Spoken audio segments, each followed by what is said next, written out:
Hello everyone and welcome back to Kanen Coffee. Here we have this beautiful Breville Espresso machine. Now for this machine, it was brought here because it was hissing coming out from inside the machine.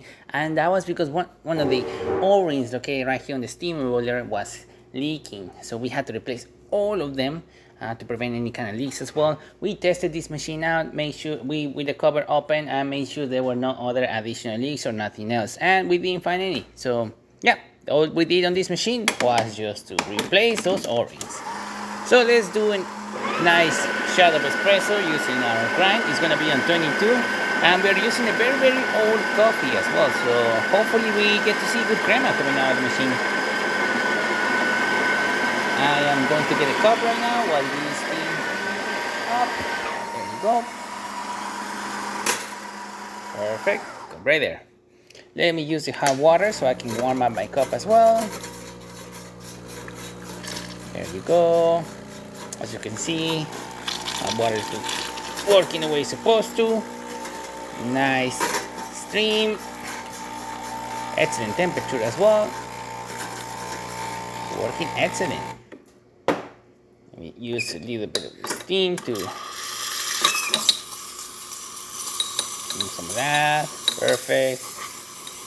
You can see it's a nice steady steam coming out through the machine. You can see it right here. It's a bit colder so you can kind of see it.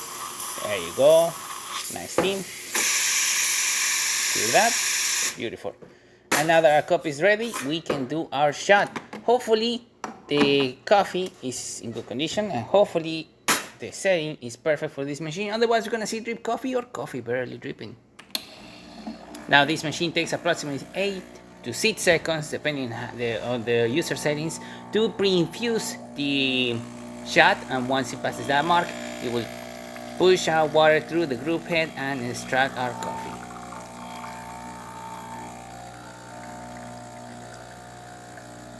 Nice shot. Probably we could do a bit finer by making it out to 20 and maybe using a much fresher coffee because this coffee is really old. Even so, we still got a nice crema coming out of the machine. Look at that crema, look at that layer, and that color as well. That is the actual color of it. Looking great. So there you have it. Breville working once again and no leaking steam. So thank you so much for repairing Kanen Coffee. Please subscribe to our channel for more content every day. And thanks for watching.